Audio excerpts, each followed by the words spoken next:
Hello everyone.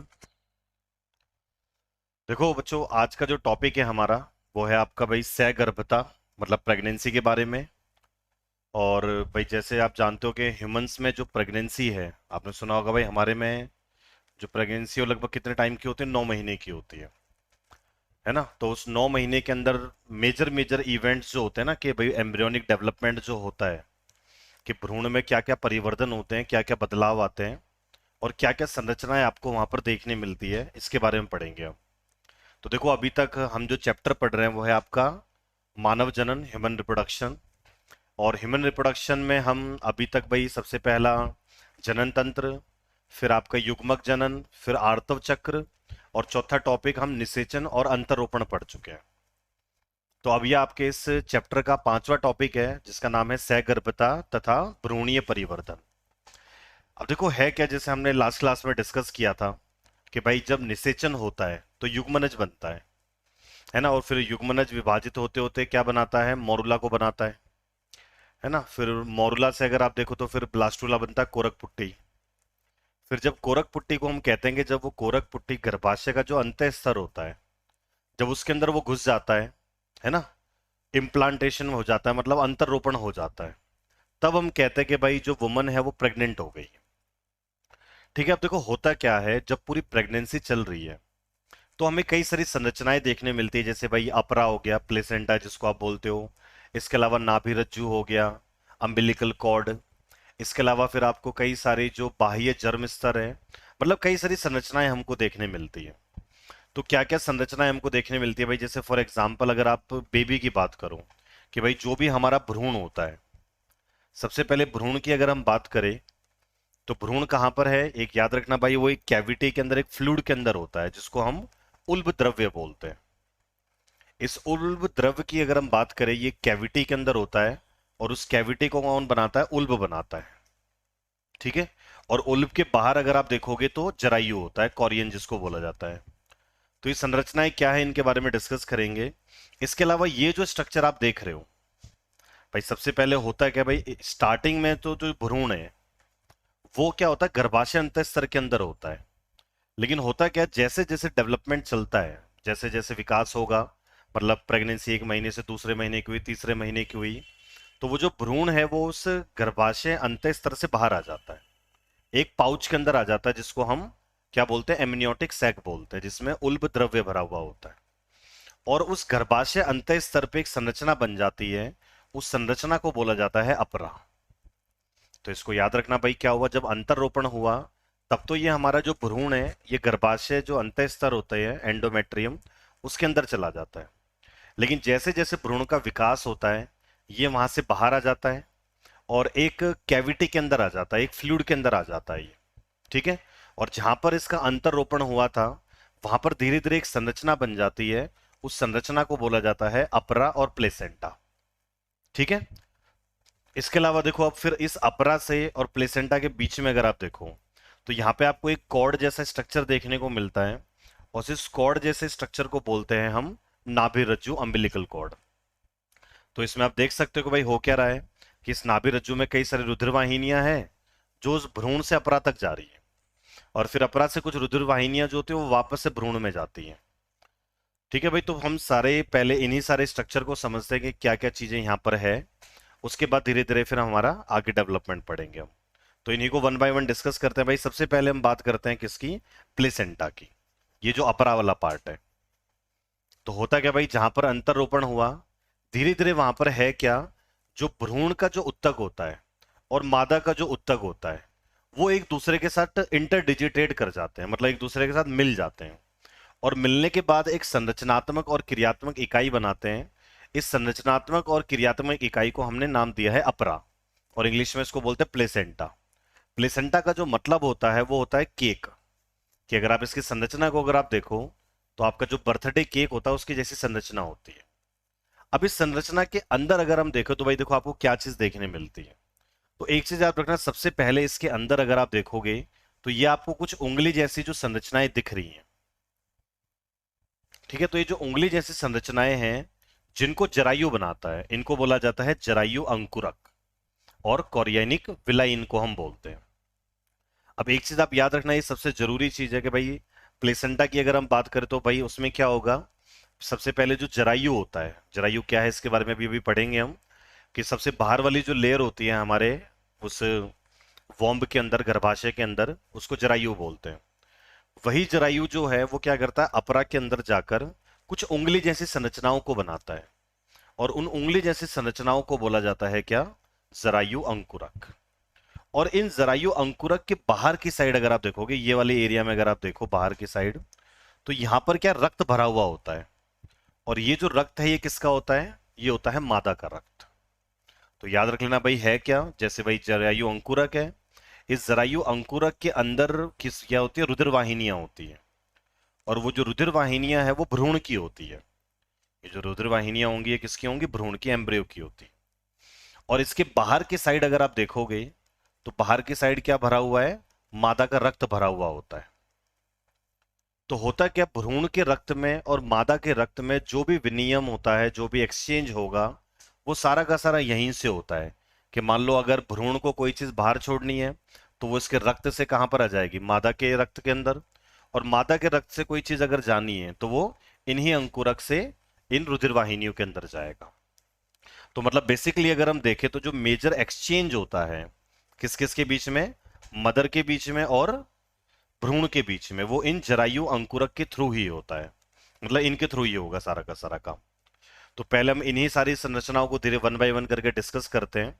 अब देखो यहाँ पर है क्या, सबसे पहले अगर हम देखें तो जैसे आपको बता दिया भाई कि अंतर रोपण के पश्चात क्या होता है, जो पोषकोरक की कोशिकाएं हैं वो क्या होती हैं, कुछ उभार और उंगली जैसी संरचनाएं बनती है जिनको हम पोषकोरक बोलते हैं। और ये जो जरायु अंकुरक, सॉरी, जिसको हम जरायु अंकुरक बोलते हैं, जो किससे घिरा हुआ रहता है, मात्र रक्त व गर्भाशय उत्तक से घिरा हुआ रहता है। और जो एक्सचेंज होता है मेनली याद रखना, वो किसके थ्रू होता है, इन्हीं के थ्रू। तो यही है कि भाई अब जो जरायु अंकुरक है और जो गर्भाशय उत्तक होते हैं भाई एक दूसरे के साथ क्या हो जाते हैं, ये अंतरा गुलियुक्त होकर, मतलब इंटरडिजिटेट होकर, एक दूसरे के साथ मिलकर एक संरचना को बनाते हैं, क्रियात्मक संरचना बनती है जिसको हम अपरा और प्लेसेंटा बोलते हैं। ठीक है, इस चीज को याद रख लेना भाई, जहां पर अंतरोपण हुआ वहां से भ्रूण तो बाहर आ जाएगा एक सैक के अंदर, फिर जहां पर इम्प्लांटेशन हुआ था, अंतरोपण हुआ, वहां पर क्या है, एक केक जैसा स्ट्रक्चर बन जाता है। और उस केक जैसे स्ट्रक्चर को बोला जाता है अपरा और प्लेसेंटा। वो किस किस से बना हुआ है भाई, अंदर की तरफ अगर आप देखोगे तो जरायु अंकुरक होते हैं, है ना, कॉरियनिक विलाई है, जिनके अंदर रुधिर वाहिनियां होती है, जिनमें भ्रूण का जो रक्त है वो उसका प्रवाह होता है। और उन जरायु अंकुरक के बाहर की तरफ अगर आप देखोगे तो वहां पे मादा का रक्त और जो गर्भाशय उत्तक है वो बना हुआ होगा। और यही सब मिलकर आपस में क्या कर रहे हैं, प्लेसेंटा को बनाते हैं।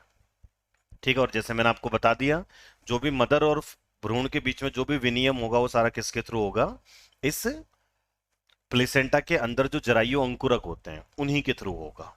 तो अब यहाँ पे जो दो चार चीजें इन्हीं को वन बाय वन डिस्कस करते हैं। भाई सबसे पहले हम अपरा ही पढ़ लेते हैं। तो पहला आपको बता दिया कि जो अपरा है वो बना कैसे है।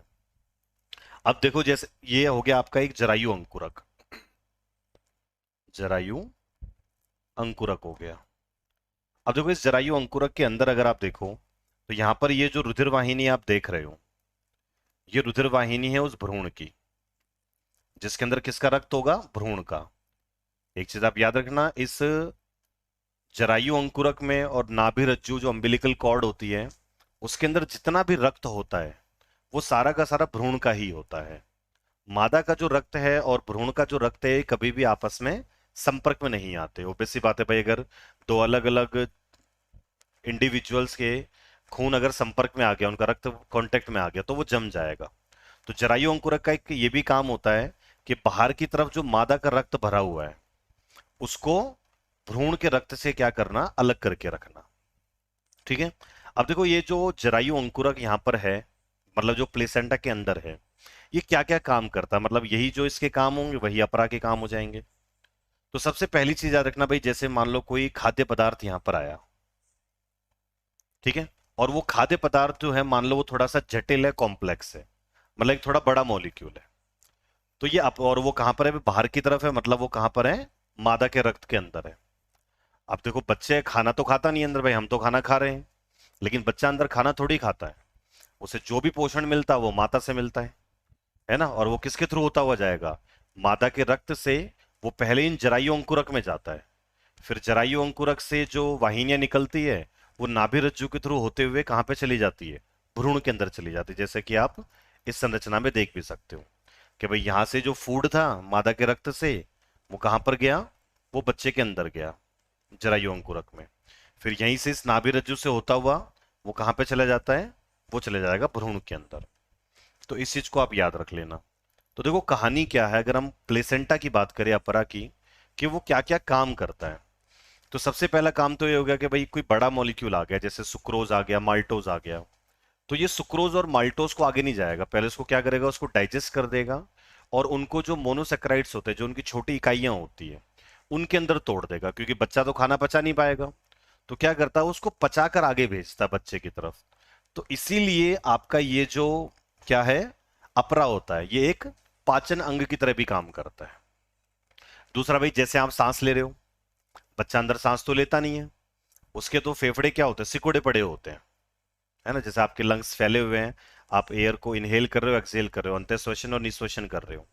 लेकिन बच्चे में तो ऐसा है नहीं। लेकिन अब उसको ऑक्सीजन तो चाहिए ना। तो जैसे भाई आप सांस लेते हो, तो हम कहते हैं भाई जो वायु है वो आपके फेफड़ों में जो कुपिकाएं होती है वहां पर जाती है। फिर कुपिकाओं और आपके रुधिर वाहिनियों के बीच में विनियम होता है। सेम चीज, जो विनियम यहाँ पर होगा कि भाई जो भी ऑक्सीजन का और CO2 का जो एक्सचेंज होता है वो कहां पर होता है? वो इस प्लेसेंटा के अंदर जो जरायु अंकुरक होता है वहीं से ही होता है। तो सिंपली क्या होगा भाई, उसको ऑक्सीजन चाहिए, तो माता के रक्त से ऑक्सीजन निकलकर इसके अंदर जो वाहिनी है उसके अंदर चली जाएगी और वहां से CO2 बाहर आ जाएगा। फिर ये CO2 जो मादा है ना, ये अपने फेफड़ों से बाहर निकालेगी। तो एक चीज आप याद रखना कि भाई जो अपरा है वो एक श्वसन अंग, एक रेस्पिरेटरी ऑर्गन की तरह भी काम करता है। इसके अलावा भाई जैसे आप कहते हो कि भाई हमारे शरीर में उपापचय क्रियाएं हो रही हैं, अब उन उपापचय क्रियाओं से अमोनिया बनता है और फिर हमारा यकृत क्या करता है? उस अमोनिया को यूरिया में बदल देता है। फिर यूरिया यकृत क्या करता है? रक्त के अंदर छोड़ देता है। फिर रक्त में जब वो किडनी में जाता है तो किडनी उसको फिल्टर करके मूत्र के थ्रू बॉडी से बाहर निकाल देती है। अब जैसे हम उस बेबी की बात करें, वो उस गर्भाशय के अंदर है, अब वहां पर तो वो यूरिनेट कर नहीं रहा, एटलीस्ट कुछ टाइम तक तो नहीं करता। तो होता क्या भाई, लेकिन मेटाबॉलिज्म, उपापचय क्रियाएं तो उसके अंदर भी चल रही हैं। तो जब तक उसके अंदर उपापचय क्रियाएं चल रही है तो अमोनिया बनेगा और उसमें भी यूरिया बनता है। तो होता क्या है, वो जो यूरिया है, अगेन उसको बॉडी से बाहर निकालने का जो काम है वो कौन करता है? वो मादा के अंदर जो मतलब जो अपरा है उसके अंदर जरायु अंकुरक है, वहीं से वो बाहर आ जाता है। तो कहां पर आ गया ये बाहर भाई? माता के रक्त में आ गया। और फिर माता के रक्त के थ्रू वो उसकी मादा की किडनी में जाएगा और फिर जो मूत्र है उसके साथ वो बॉडी से बाहर चला जाएगा। तो और अगर हम देखें भाई, हमारा ये जो अपरा होता है वो एक उत्सर्जी अंग की तरह भी काम करता है। ठीक है। इसके अलावा मोस्ट इंपॉर्टेंट एक चीज याद रखना भाई, जैसे हमारे शरीर में कई सारी अंतःस्रावी ग्रंथियां होती हैं जो कई सारे अलग अलग हॉर्मोन्स को बनाती हैं। सेम चीज अगर प्लेसेंटा की भी अगर हम बात करें, तो प्लेसेंटा भी क्या है? एक अस्थायी, मतलब एक टेम्परेरी एंडोक्राइन ग्लैंड होता है।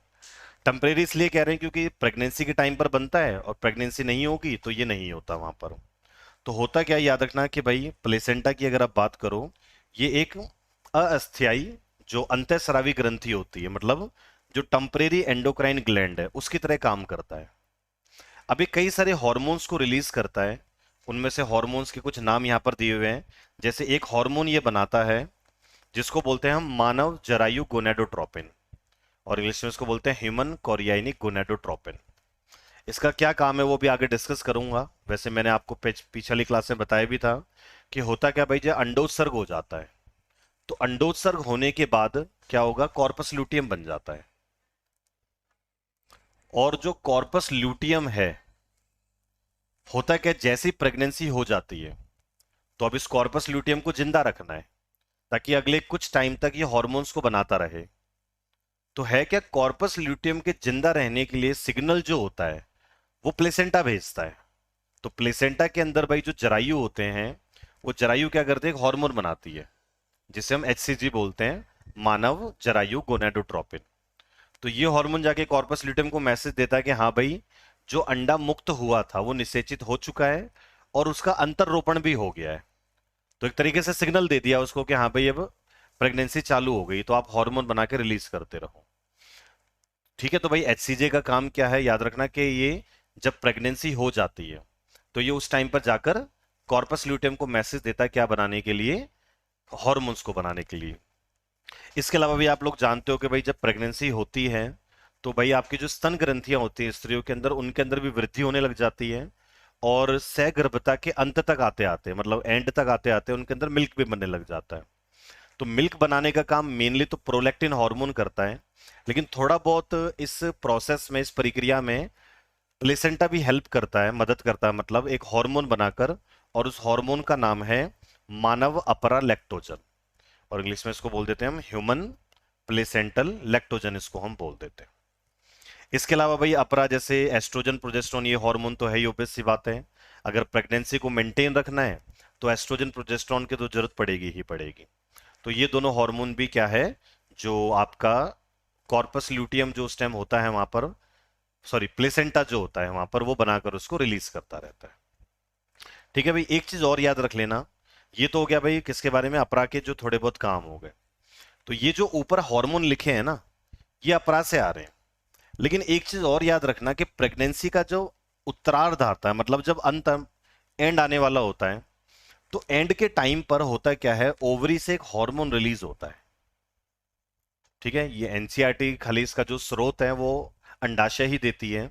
तो आपको भी सिर्फ अंडाशय ही याद रखना है कि भाई है क्या, कि जब प्रेगनेंसी एंड आने पर होती है तो प्रेगनेंसी के एंड आने पर अंडाशय से एक हार्मोन मुक्त होता है जिसका नाम है रिलैक्सिन।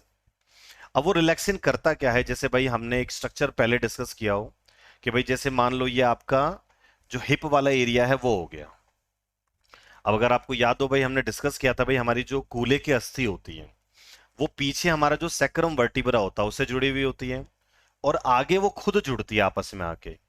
और आगे की तरफ अगर आप देखोगे, इसमें यहां पर आप देख सकते हो डिस्क जैसा स्ट्रक्चर होता है यहां पर, ये इस डिस्क जैसे स्ट्रक्चर को बोलते हैं हम प्यूबिक संलयन, और इंग्लिश में इसको बोलते हैं हम प्यूबिक सिम्फाइसिस, प्यूबिक सिम्फाइसिस। अब देखो है क्या, जैसे भाई आप मान के चलो कि वुमन में जब डिलीवरी होती है तो डिलीवरी के टाइम पर है क्या, उनकी जो पेल्विक जो गर्डल होता है, जो श्रोणी मेखला होता है, वो थोड़ी सी फैलती है। भाई obvious सी बात है, अगर वो फैलेगी नहीं, ऐसे फैलेगी नहीं, तो बच्चा डिलीवर कैसे होगा।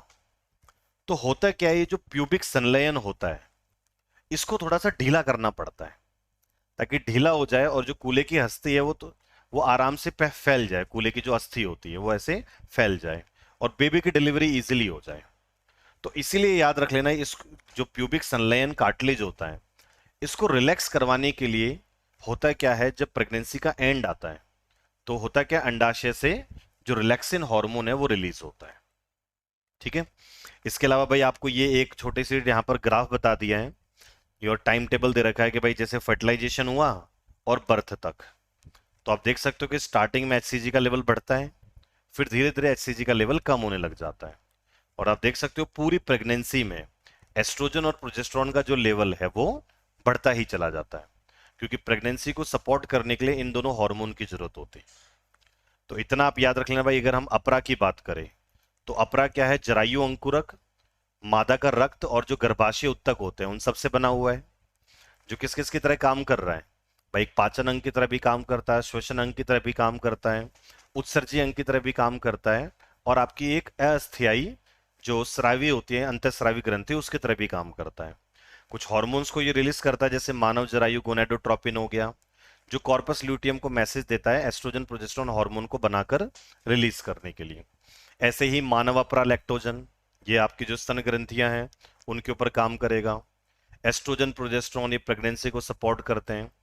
और याद रखना ये पॉइंट आपको कि प्रेगनेंसी के एंड आते आते वहां से एक और हार्मोन रिलीज होता है ओवरी से, जिसको रिलैक्सिन बोलते हैं। रिलैक्सिन का काम क्या है कि हमारी जो कूल्हे की अस्थि आगे की तरफ मिलती है स्त्रियों में, वहां पर जो कार्टिलेज होता है, जो उपास्थि होती है, जिसको प्यूबिक सेलेन बोलते हैं, उसको थोड़ा ढीला कर देता है, ताकि जो मेखला है उनमें जो गर्डल है वो थोड़ा फैल पाए और बेबी की जो डिलीवरी है वो इजीली हो पाए। तो ये एक चीज और आप थोड़ा सा इसमें याद रख लेना कि भाई ये जो हार्मोन है ना, इनको जरायु बोल रहे हैं, और जरायु आपका प्लेसेंटा का पार्ट है। और जरायु भाई प्लेसेंटा से प्रेगनेंसी के टाइम पे ही बनता है। तो इन तीन हॉर्मोन्स को याद रख लेना, HCG, HPL और रिलैक्सिन। ये सिर्फ और सिर्फ केवल कब बनते हैं, जब प्रेगनेंसी होती है, जब सैगर्भता होती है। ठीक है। तो इन हार्मोन का लेवल तो बढ़ता ही है। बाकी आप मादा के ब्लड में अगर आप देखो ना, देखो है क्या, ओबे सी बात है, हम जितना पढ़ रहे हैं उससे कहीं ज्यादा शरीर के अंदर बदलाव होते हैं स्त्रियों के प्रेगनेंसी के टाइम पर। तो ये सारे हार्मोन तो रिलीज होते ही हैं जो प्लेसेंटा से बन रहे हैं। इसके अलावा हम अगर हम फीमेल की बॉडी में देखें तो उसकी एड्रिन मतलब जो स्त्रियों की जो क्या है एड्रिनल ग्रंथि होती है, अधिवर ग्रंथि, वहां से कॉर्टिसोल, इसके अलावा जो पीयूष ग्रंथि है वहां से प्रोलैक्टिन, थायराइड ग्रंथि से थायरॉक्सिन, ये सब हार्मोन का लेवल बढ़ने लग जाता है। अब क्यों बढ़ रहा है, देखो है क्या भाई, बच्चे को खाना चाहिए और खाना मिलेगा मदर से। अब मदर के ब्लड में ही अगर ग्लूकोज नहीं हुआ तो वो बच्चे तक कैसे जाएगा। तो होता क्या भाई, प्रेगनेंसी को सपोर्ट करने के लिए होता क्या है, वुमन जो है उसकी बॉडी में कॉर्टिसोल का लेवल बढ़ जाता है।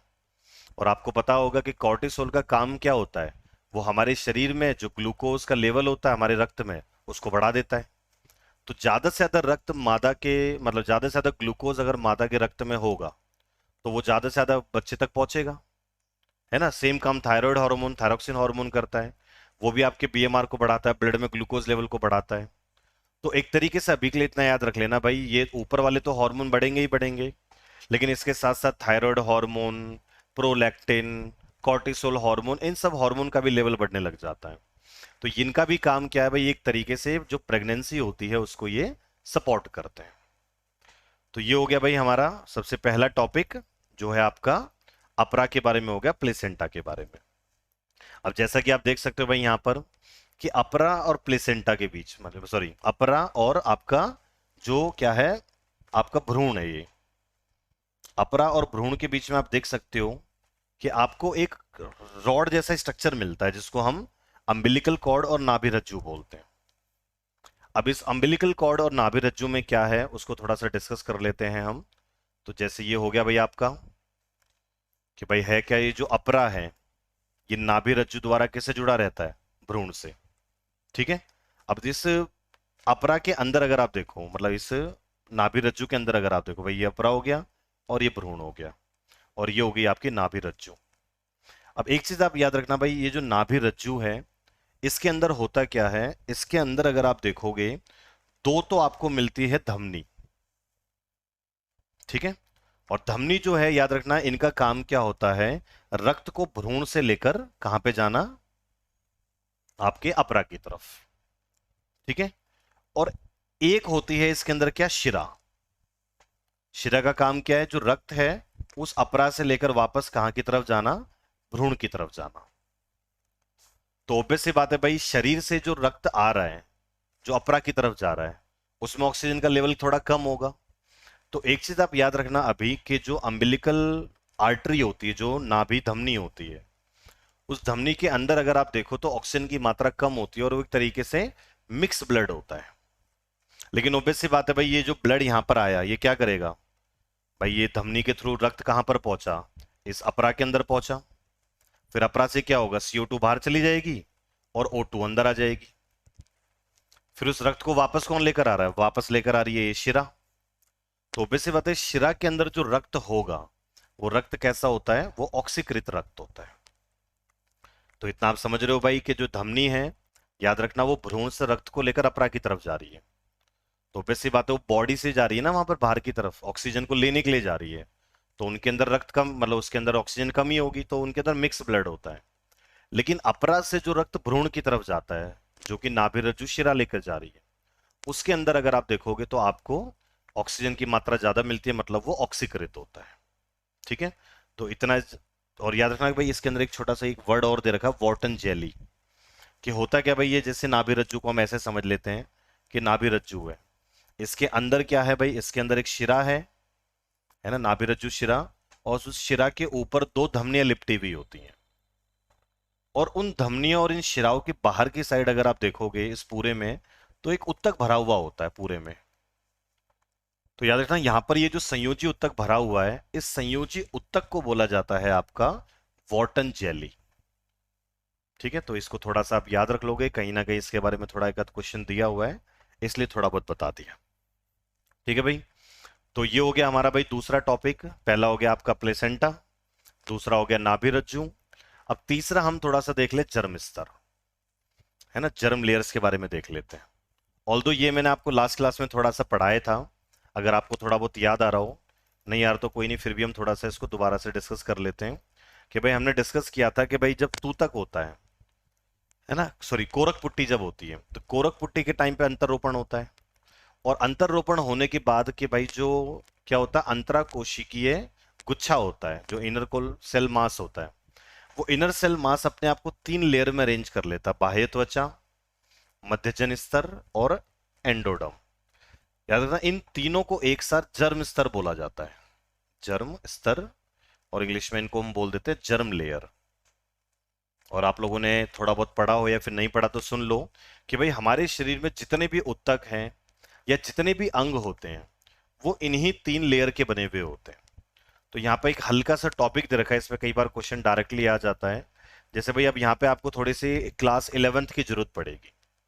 भाई जैसे आपको ये बता दिया कि भाई यहाँ पर क्या, जो अंतररोपण के बाद जो अंतरकोशीय समूह होता है, वो बाह्य त्वचा, अंतस्त्वचा और मध्यजन स्तर के अंदर प्रकट हो जाती है।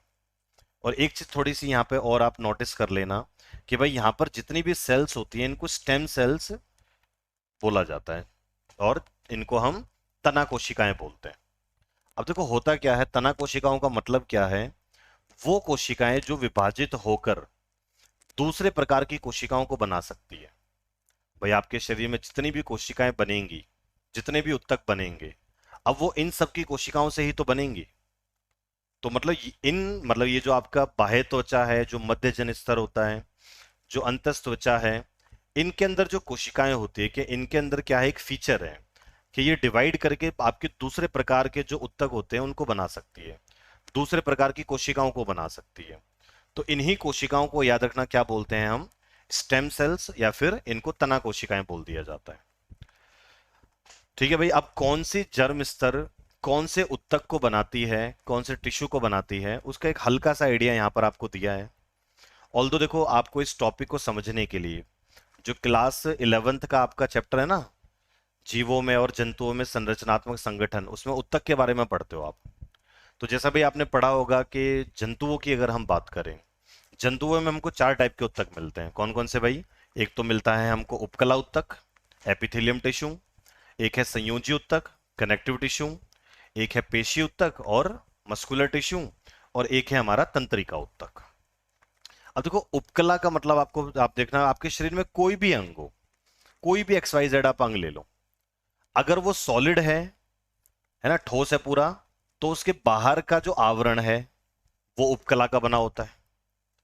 और अगर मान लो वो अंदर से खोखला है, तो होगा क्या, उसका आवरण और उसका आस्तर, मतलब उसकी कवरिंग और लाइनिंग, दोनों उपकला से बनी हुई होती है। जैसे भाई आपकी ये त्वचा है, त्वचा किससे बनी है, ये बनी है उपकला से। ठीक है, ये मतलब एक तरीके का उपकला उत्तक है। अब माउथ ओपन करो, आप रेड कलर की लाइनिंग देख सकते हो पूरे माउथ में, है ना, तो ये तो भाई किस क्या बना दिया, इसने आवरण बना दिया, और अंदर की लाइनिंग को देखो वो आस्तर बना रहा है। तो आपके पूरे शरीर में कोई भी अंग हो, उसकी कवरिंग और उसकी लाइनिंग, आवरण और जो आस्तर होता है, वो उपकला उत्तक बनाती है।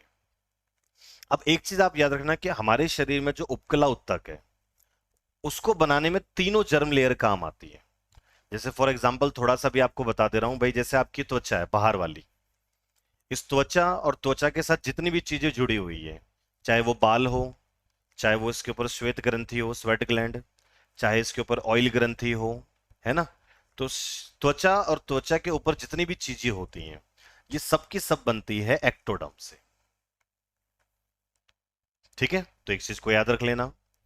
दूसरा, भाई हमारे शरीर के वो अंग जिनमें बाहर की तरफ कोई ओपनिंग नहीं है, जैसे भाई फॉर एग्जांपल आप सोचो हृदय के बारे में सोचो, रुधिर वाहिनी के बारे में सोचो, तो रुधिर वाहिनी जो है उसके अंदर का जो आस्तर होगा, अगर आपको पता हो कि भाई वहां पे एंडोथेलियम मिलती है,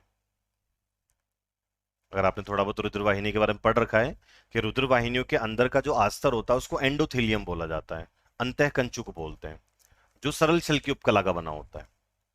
तो अभी के लिए आप इतना याद रखना कि भाई हमारे शरीर के वो अंग जिनमें बाहर की तरफ कोई डायरेक्ट ओपनिंग नहीं है ना, उनके अंदर जो उपकला मिलती है हमको, वो उपकला बनी हुई होती है आपकी मीजोडर्म से, मतलब मध्यजन स्तर से। और हमारे शरीर में वो अंग जिनमें बाहर की तरफ ओपनिंग होती है, जैसे फॉर एग्जांपल भाई पाचन तंत्र हो गया, तो मुख के थ्रू और मल द्वार आपका एनस के थ्रू बाहर की तरफ ओपनिंग है। आपका श्वसन तंत्र हो गया, आप देख सकते हो नाक के थ्रू और माउथ के थ्रू बाहर की तरफ ओपनिंग है। ठीक है। अगर हम बात करें किसकी, उत्सर्जन तंत्र की, तो उत्सर्जन तंत्र में अगर हम देखें, तो अगर हम मेल में देखें तो मेल में उत्सर्जन और जनन तंत्र दोनों की बाहर की तरफ ओपनिंग होती है मूत्र मार्ग के थ्रू, यूरेथ्रा के थ्रू। और सेम चीज अगर हम महिलाओं में देखें तो उनमें क्या है, जो उत्सर्जन तंत्र है उनकी मूत्र मार्ग के थ्रू बाहर ओपनिंग होती है। और जनन तंत्र की बात करें अगर हम, तो जो योनि होती है उसके थ्रू बाहर ओपनिंग होती है। तो याद रखना हमारे शरीर के हर वो तंत्र जिसमें बाहर की तरफ ओपनिंग है, जैसे माउथ हो गया, अब माउथ के अंदर की लाइनिंग आप देख रहे हो, ये आस्तर आप देख रहे हो, ये एक उपकला उत्तक है। और जिन अंगों में बाहर की तरफ ओपनिंग होती है उनमें हमेशा जो आस्तर होगा वो किसका बना हुआ होता है, वो एंडोडर्म का बना हुआ होता है। तो आपको एक जनरल तो एक आइडिया दे दिया मैंने कि भाई कहाँ कहाँ पर कौन सी उपकला किससे बनी हुई है। इसके अलावा आपके शरीर में जितने भी संयोजी उत्तक होते हैं, अब संयोजी उत्तक कौन कौन से, आपने एक टेबल पढ़ी होगी 11th क्लास में कि संयोजी उत्तक 3 प्रकार के होते हैं। सबसे पहले होते हैं भाई आपके लचीली संयोजी उत्तक। लचीले संयोजी उत्तक में कौन कौन आ गया, एक तो गर्तिका उत्तक आ गया और वसा उत्तक आ गया। ठीक है। फिर होते हैं आपके सघन संयोजी उत्तक। सघन में कौन कौन आ गया, आपका भाई सघन नियमित और सघन अनियमित। और फिर तीसरी जो कैटेगरी होती है उसको बोलते हैं विशिष्टीकृत संयोजी उत्तक, जिसमें कंकाली में उपास्थि और अस्थि, और आपके जो तरल संयोजी उत्तक होता है उसके अंदर रक्त और लसिका। तो ये जितने भी संयोजी उत्तक के मैंने नाम अभी लिए, चाहे गर्तिका उत्तक हो, चाहे वसा उत्तक हो, चाहे सघन नियमित उत्तक हो, चाहे सघन अनियमित हो, चाहे हड्डियां हो गई आपके शरीर की जितनी भी हैं, जितनी भी उपास्थियां हो गई, रक्त हो गया, इसके अलावा लसिका हो गई, ये जितनी भी संयोजी उत्तक होता है आपके पूरे शरीर के अंदर, वो सारा का सारा किससे बनता है, वो सारा बनता है मीजोडर्म से, मध्यजन स्तर से। इसके अलावा अगेन पेशी उत्तक की बात करें तो भाई हमारे शरीर में आपने पढ़ा है 3 प्रकार की पेशियां होती है। एक होती है भाई आपकी कौन सी, कंकाली पेशी, एक है हृदय पेशी और एक है चिकनी पेशी। तो अगर हम एक दो अपवाद को छोड़ दें, वो कौन से अपवाद है उसको अभी जाने देते हैं, पर एक दो अपवाद को अगर हम छोड़ दें तो इसके अलावा आपके शरीर की जितनी भी पेशियां होती है ज्यादातर, वो सारी की सारी अगेन किससे बनती है, मध्यजन स्तर से बनती हैं और मीजोडर्म से बनती है। इसके अलावा लास्ट जो उत्तक है हमारा वो है तंत्रिका उत्तक। तो तंत्रिका उत्तक याद रखना भाई, आपके शरीर में जहां पर भी न्यूरॉन मिलता है, चाहे वो त्वचा के अंदर हो, चाहे वो किसी अंग के अंदर हो, चाहे वो मस्तिष्क के अंदर हो, चाहे वो मेरू रज्जु के अंदर हो, जहां पर भी न्यूरॉन्स होते हैं आपके पूरे शरीर के अंदर, न्यूरॉन्स हमेशा किससे बनते हैं, जो बाह्य त्वचा होती है एक्टोडर्म उससे बनेंगे। तो इन जनरल आपको बता दिया। अब आप जानते हो भाई न्यूरॉन कहाँ कहाँ मिलेंगे, तो ब्रेन, स्पाइनल कॉर्ड, कपालीय तंत्रिकाएं, मेरुरज्जु तंत्रिकाएं, है ना, ये जितनी भी जगहें हैं यहाँ पर न्यूरॉन्स होंगे। तो ये जितने भी भाग है आपके शरीर के, ये किससे बने हुए होते हैं, ये बाह्य त्वचा से बने हुए होते हैं। तो इस चीज को याद रखना, कभी कभार एग्जाम में आ भी जाता है, वो किसी ऑर्गन का नाम दे देते हैं, भाई पूछ लेंगे हृदय है। अब आप जानते हो हृदय भाई एक पेशी हो गई, तो वो बनेगा किससे, आपका मीजोडर्म से। वो पूछ लेंगे भाई कि बताओ कि जो त्वचा है वो किससे बनती है, तो त्वचा अगेन आपकी उपकला उत्तक है, और त्वचा बनती है एक्टोडर्म से। भाई अगर वो पूछ ले कि रक्त जो है वो किससे बनता है, तो रक्त अगेन एक संयोजी उत्तक है जो मीजोडर्म से बनेगा। तो इस तरीके क्वेश्चन वो बना सकते हैं, ऑल्दो पॉसिबिलिटी थोड़ी सी कम होती है, पर पूछ सकते हैं, और पूछे भी हुए एक दो बार क्वेश्चन, तो इसलिए हमने इसको डिस्कस कर लिया। तो आज का जो है हम इतना ही डिस्कस करते हैं। आज हमारे 3 टॉपिक क्लियर हो गए। पहले थोड़ा हमने अपरा के बारे में पढ़ लिया कि अपरा में क्या क्या चीजें हैं। दूसरा हमने पढ़ लिया फिर आपकी नाभि रज्जु के बारे में कि उसका क्या काम है, वो क्या क्या कर रही है। और तीसरा हमने डिस्कस कर लिया जर्म स्तर के बारे में कि 3 जर्म स्तर कौन कौन सी होती है और कौन सी जर्म स्तर आपके शरीर में किस उत्तक को और किस अंग को बनाती है। तो आज के लिए इतना ही करते हैं, इसके आगे नेक्स्ट क्लास में करेंगे। Thank you all.